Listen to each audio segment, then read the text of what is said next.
Without a doubt, I would be asking these big dollars that you are giving to big business, what restrictions are you putting on them? Case in point, the 2017 tax cut. Remember, we're going to give this big tax cut. We're going to make sure workers keep their jobs. It's going to help people in the middle class. They're going to get a pay increase. And companies are going to repatriate those dollars and move their operations to the United States. We saw that happen a little bit. But what we really saw happen was companies do what companies do, focus on their bottom line, their executives, and their shareholders.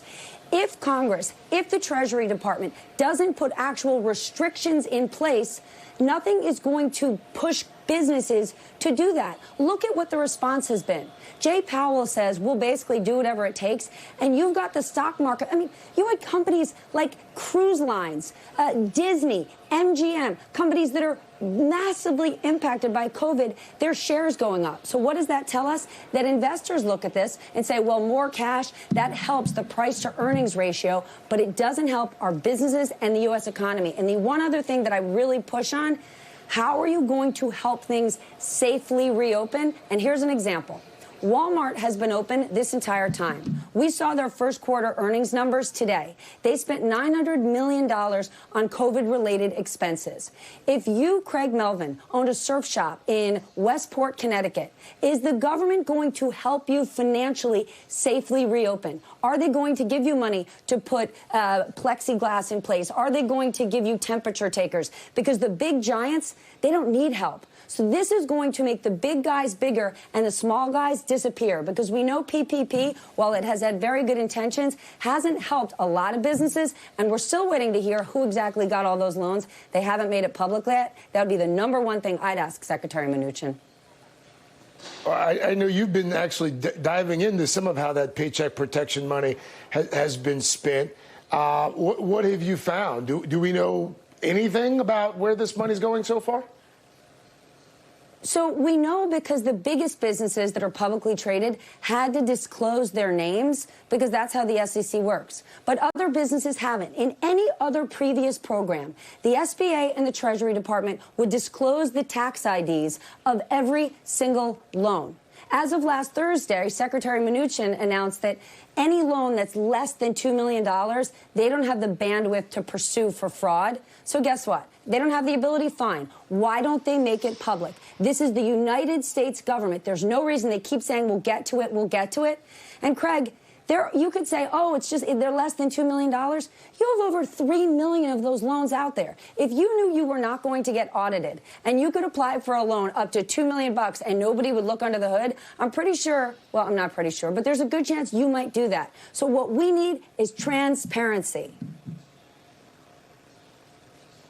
Hey, Ben, I want to ask you about this report from the congressional panel overseeing the Fed, overseeing the Treasury efforts. This is an article I saw in the Washington Post. It was in the New York Times as well.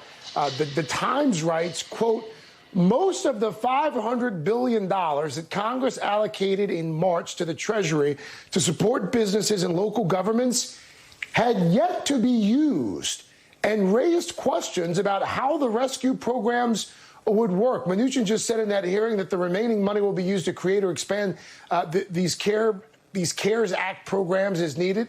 But Ben, how surprised are you that this money, this pile of money, is sitting unused with so many people hurting? Yeah, no, I'm really surprised by that. And, you know, Stephanie has talked in depth and very well about the issues we need on transparency for all of these funds. But the fact that it hasn't been used is pretty remarkable to me, because there are so many businesses that are in need of this cash to keep employees on the payroll and to get the economy to the point where we want it when we are actually able to reopen safely.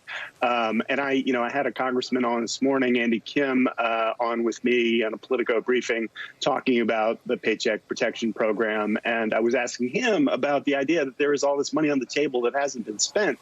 And he never had a very good answer for it. And I don't quite understand how it could be that, that cash has not been used and spent, because there are all of these businesses, as Stephanie said, who need all of these, protections put in place to be able to open safely.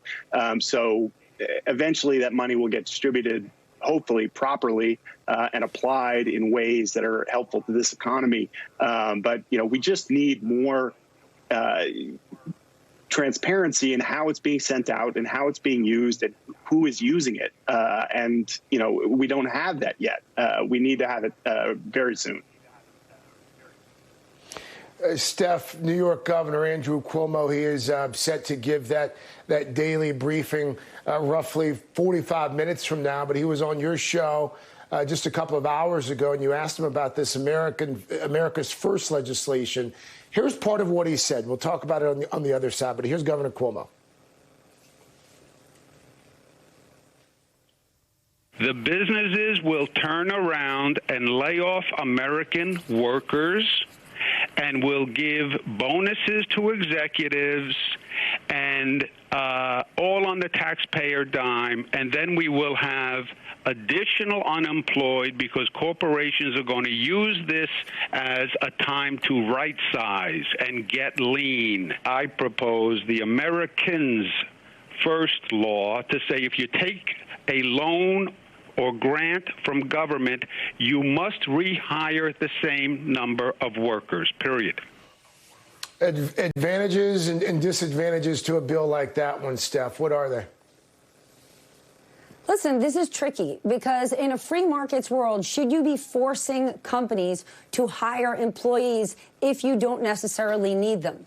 Right? You wouldn't think that's the case. But if these companies are taking money from the government, well, then there have to be some restrictions on it. And the governor makes a really good point because remember, think of any city. Big corporations get huge tax incentives by their cities to be domiciled there because they're huge employers.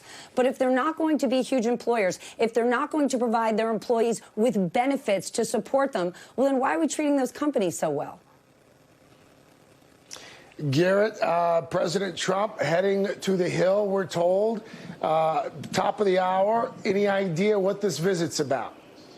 Well, this morning, the vice president and the Treasury Secretary were here meeting with Republican leaders talking about potential next steps in recovery legislation. That could very well be the topic that the president wants to discuss at this lunch as well. Typically, his visits, when he comes to these Republican lunches in the Senate, turn into pep rallies. He essentially speaks. Sometimes he takes questions, but more often than not, we get a version of the president that we see at those press conferences or even at rallies where he sort of spitballs a little bit about the things that he wants to talk about.